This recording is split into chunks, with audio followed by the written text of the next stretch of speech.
After the fall of Tula, many of the Toltecs moved south and settled in the valley of Mexico, founding several towns near Lake Texcoco. Over the years, they were joined by even more waves of Chichimecs, migrating into the valley from the north. The last wave of Chichimecs to come into this mixing pot was the tribe we know today as the Aztecs.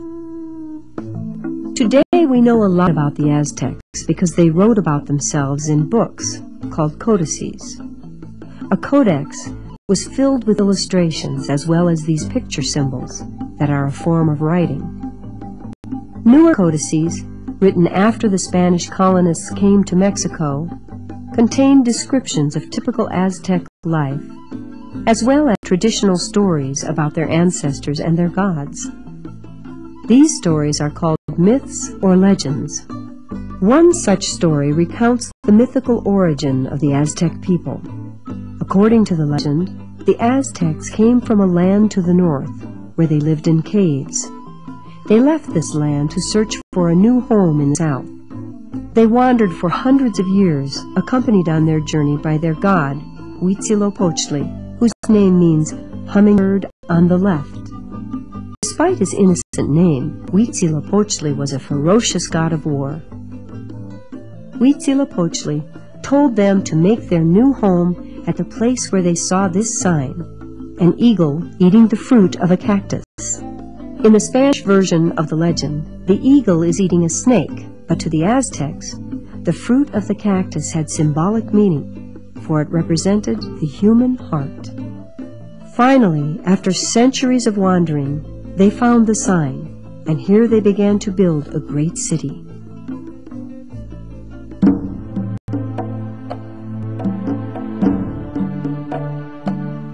The sign of Huitzilopochtli appeared in an unexpected place, on an island in Lake Texcoco. Much of the island was swampy and uninhabitable, but the Aztecs, obeying their fearsome god, began to live on the island. They founded not one, but two towns, Tlatelolco, and the city that was destined to become their capital, Tenochtitlan. To get to the mainland, they built elevated roads or causeways, with bridges that could be drawn up if enemies approached. They also created more usable land by building chinampas, which were rectangular artificial islands.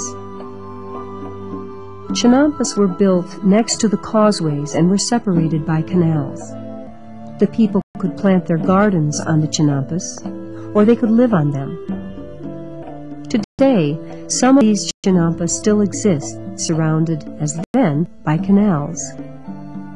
The Aztecs heaped up mud and reeds from the lake and planted trees or pounded sticks into the mud to hold the soil in place.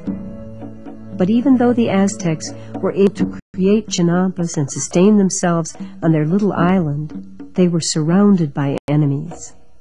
For Tenochtitlan was encircled by older cities around the lake, such as Culhuacan, Chalco, and Xochimilco. But the Aztecs were able to ally themselves with a very powerful city of Azcapotzalco and then Texcoco, and their power began to grow, for the Aztecs were skilled warriors. In brutal campaigns, they began to sweep across the Valley of Mexico. In the name of their terrible god of war, they struck terror throughout the land. Enemies captured in war were taken back to Tenochtitlan to be sacrificed on the altars of Huitzilopochtli, while survivors were forced to pay tribute to their new masters. Aztec codices record the amounts of tribute paid in a single year: warrior costumes, shields, and headdresses, quantities of cocoa and gold, thousands of cotton garments, and tons of food. Tribute streamed into the capital from the farthest domains as the Aztecs pushed across Mesoamerica. They created an empire that reached from the central highlands to the Gulf of Mexico. Gorged with tribute, the capital grew into a dazzling city of canals, gardens, and temples, the fabulous Tenochtitlan.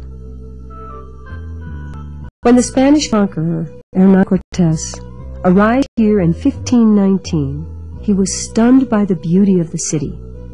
He described a clean and radiant metropolis of palaces and shining temples, perfectly laid out along broad paved boulevards. Heads of mythical beasts guarded the temple stairways, while carved serpents and other images decorated the streets.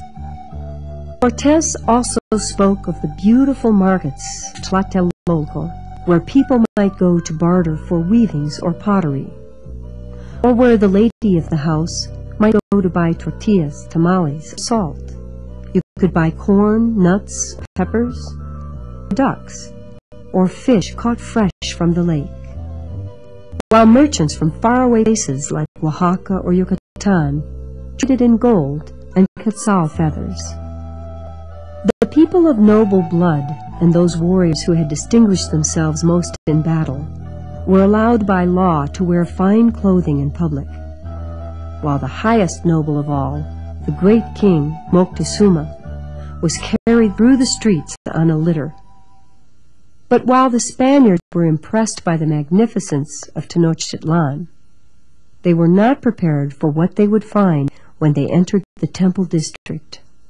They climbed the stairways of the great temples. They discovered to their horror that the steps were covered with blood, and inside the sanctuaries the odor of rotting blood overcame them. The Aztecs practiced human sacrifice almost continuously. The method was not complicated. The chest of the victim was quickly opened with a stone knife, and the still beating heart was removed. Blood was smeared across carved images of the gods, and then the heart was placed in a bowl and burned. By one estimate, the Aztecs sacrificed about 30,000 people every year. When a new temple to Huitzilopochtli was dedicated, some 20,000 people were killed in a span of 4 days. Near the center of the city, 135,000 skulls were displayed on a rack. The purpose of all this carnage was to feed the gods, for the gods were thought to be living beings that needed nourishment, blood and human heart, to survive. For example, sacrifice caused Tlaloc, the rain god, to send life-giving rain, and sacrifice caused the sun god, Tonatiuh, to rise each day and move through the heavens. Tonatiuh lies at the center of the famous Aztec calendar stone. On each side are claws holding human hearts. This circular band contains the names of the 20 days of the Aztec month, such as lizard, stone knife, eagle, and reed. At the top we see the date, 13 Reed, when the present sun was born, and inside 4 rectangles are the dates when the 4 previous suns were destroyed. The Aztecs believed that they were living under the 5th sun, which began during the time of Teotihuacan. They were constantly struggling through sacrifice to keep the 5th sun and the universe alive.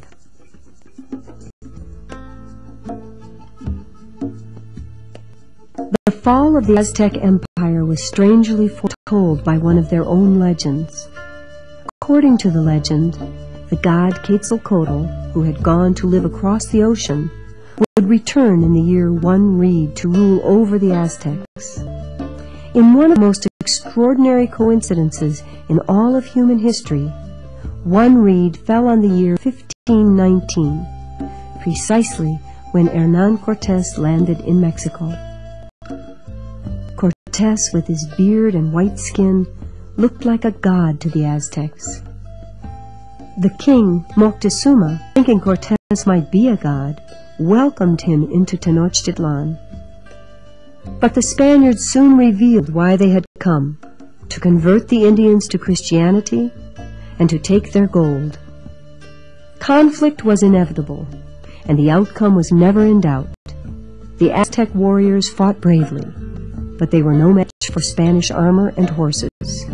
And of course, the Spanish had guns. Taking stones from the Aztec temples, Cortés built a church.